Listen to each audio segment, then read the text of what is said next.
We have control of our minute, our hour, our day, our week, our month, and our year.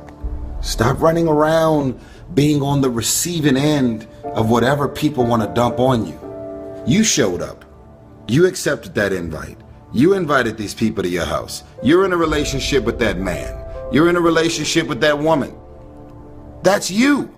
So how do you feel at the end of your night? How easy and how convenient is it for us to blame everything and everybody for the things that we have going on in our lives?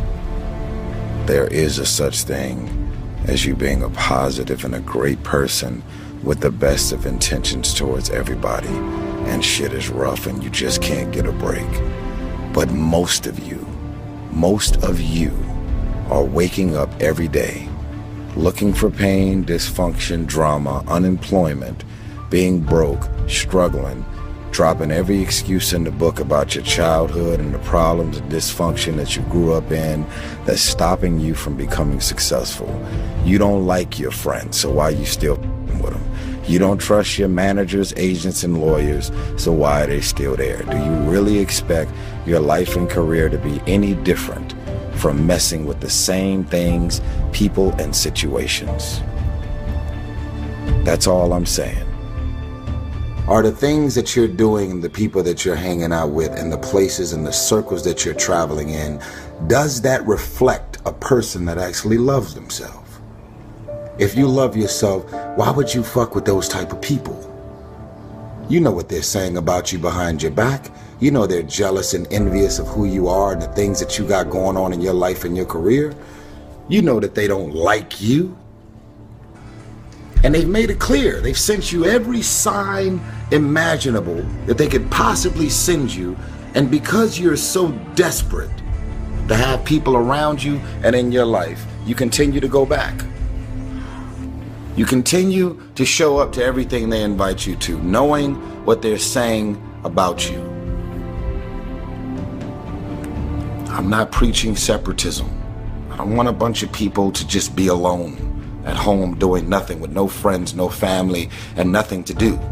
I'm saying that at this point, you are old enough and mature enough to understand the difference in good people and bad people.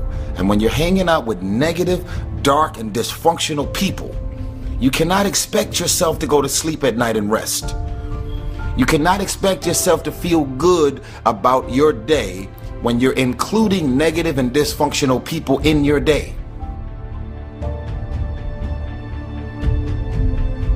Stop being a lazy, bum-ass person that's full of excuses, sitting around on the pity potty, coming up with every excuse in the world as to why you ain't winning. You are the reason you're not winning. You keep messing with negative, evil, and dysfunctional people and expecting positive results. It's time you get off the pity potty, stop complaining about being out of shape when you never go to the gym. Stop looking at your stomach when you get out of the shower and your body and complaining about the way you look when you're eating everything in sight and never going to the gym. You are the reason you look the way you look. You are the reason you're unemployed. You are the reason why your surroundings are so dysfunctional and negative. You could still be in the hood, broke and fucked up, and living a peaceful life. It's a choice. We are being raised in a generation of people that come up with every excuse in the book as to why they are not winning. You have every excuse in the book why you're not spending time with your kids. Fathers, I'm talking to you. Because you're able to create a child doesn't mean that you're a father. It doesn't mean that you understand the concept of fatherhood. It's time to stop coming up with excuses why 5, 6, 7 months and even years have went by without you seeing your child. It's wrong, and it's only the kids that are suffering in the end. I got drama, I got issues, my shit is public knowledge. I'm doing any means necessary to spend time with my little girl. Period. Say whatever you want to say whatever you want to say, and you can read whatever you want to read.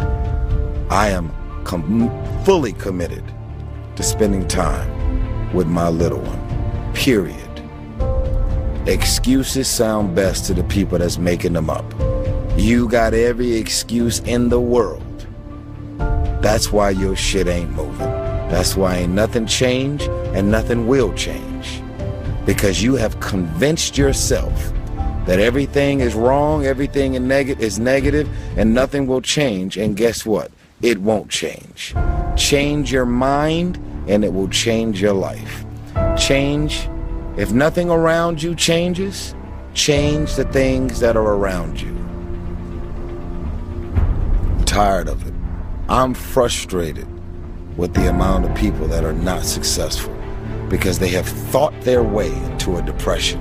You have thought your way into negativity and misery. You have thought your way into holding on to a dude or a girl that you broke up with a year or two ago and you're still sad and miserable. They done moved on with their life. It's all in the mind. Change your mind and it will change your life. You just have to wake up. You just have to break that negative spirit. You have to break through all of that shit that you're carrying. I don't feel sorry for you. You feel sorry for yourself. That's the problem. Even when positive people are trying to give you all this good energy, you have tricked your mind to turn every positive thing that they say into something negative. Every time they say anything to try and motivate you and inspire you, you turn every negative thought and you turn every positive thought, every positive intention, everything that they trying to boost your spirits up, you flip it, shake it, manipulate it, and you are so determined to be negative and miserable. It's unbelievable. So what you grew up with them? So what their childhood friends? So what their family? We have a responsibility to walk in the direction of peace. I want to laugh. I want to smile. I want to enjoy myself. I actually want to feel good about the people that are around me. Because you're inviting me doesn't mean I want to show up. Because you're calling me doesn't mean I'm going to call you back. Because you want me to be there doesn't mean that I want to be there. Because we're family, because we're friends, because we grew up together doesn't mean that I want to be a part of any and everything that you want me to be a part of. Why? Because my experience with you hasn't necessarily made me feel good about my life or my experience at the end of every night.